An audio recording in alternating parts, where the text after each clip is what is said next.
Shankaran Pillai was at the family dinner and when everybody settled down for dinner, he stood up at the table and announced, "I am going to marry Lucy, who's just across the street." I hope that's not the name. No. Then the father said, "What? You going to marry Lucy? She has nothing, she's like a tramp. You going to marry that Lucy?" Mother said, "What? You going to marry that Lucy?" The uncles always pitch in these kind of matters, you know. Uncle said, "What? You going to marry that Lucy? Have you seen her hair? It looks fake." The aunt, "What? You going to marry Lucy? She's always painted. You going to marry that painted woman?" The little boy, the nephew, can't be left out. He said, "You going to marry Lucy? She doesn't even know what is cricket. How can you marry her?" Shankaran Pillai stood his ground and said, "Yes, I'm going to marry Lucy." Everybody asked in one voice, "Why?" He said, "Because she has no family." There are no many opinions to battle with.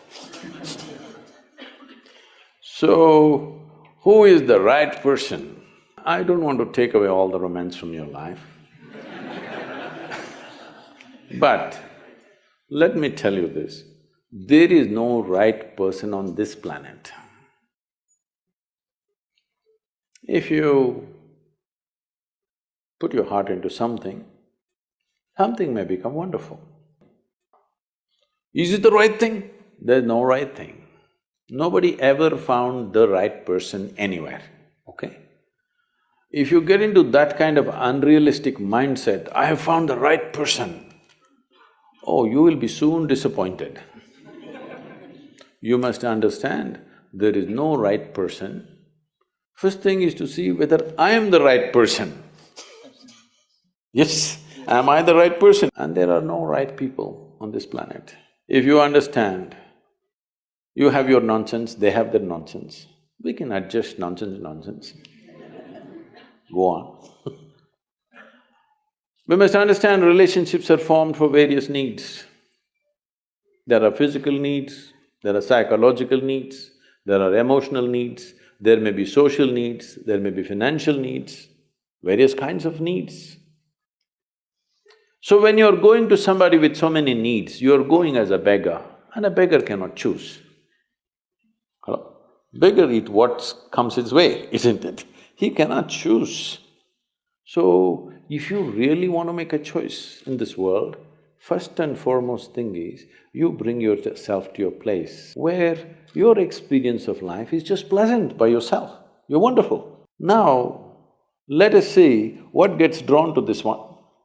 If you're really wonderful, things will happen in every way, I'm saying. In terms of career, in terms of marriage, in terms of relationships, the best will happen to you because you made yourself like this. Instead of trying to work on somebody and fix them, if you work upon yourself and make you so wonderful that everybody wants to be with you, then there is a choice. And this whole thing is an American thing, that there is a soulmate somewhere. God made just one more person just for you, but these days every 2 years he keeps making one more person just for you.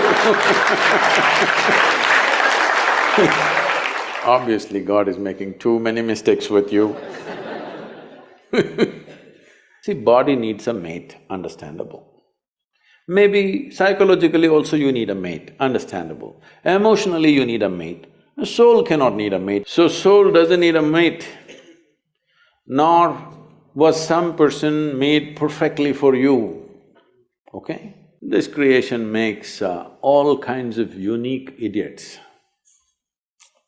If you understand you are one kind of idiot and the others are different kind, you will understand their nonsense because you know you got your stuff. If you think you're perfect and God has chosen you and He's made another person perfect somewhere else, you're heading for a disaster, okay? There's no such thing. Even, people today, after 5,000 years, people are still adulating and worshipping Krishna as the greatest lover, but his wives are dead unhappy with the guy. Yes. So, you're not going to find any perfect person. If you invest a deep sense of involvement, something wonderful may happen. It's because of your involvement, not because the other person is fantastic. No. Even if you choose a fool, actually it's easy that way. If they're not stupid, why would they come to you first of all? No, I'm just being nasty. So, even if you choose a fool, it doesn't matter. If you involve yourself, it can turn out very beautiful. You chose the smartest person in the universe, it could be a disaster. So, do not think in terms of, whatever this made for each other nonsense. No, you choose the opposite actually. But after some time, after a little bit of time, you slowly start expecting they're just like you. This is a serious mistake. Because if one more person becomes just like you won't be able to bear with them for 2 days. Hello? Please tell me. If there's one more person just like you at home, could you live there? You're glad they're different. It's wonderful, nobody is like you, isn't it?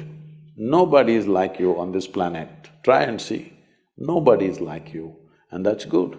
Don't look for sameness, not necessary. It's a difference which makes the… because of the difference you tango, not otherwise.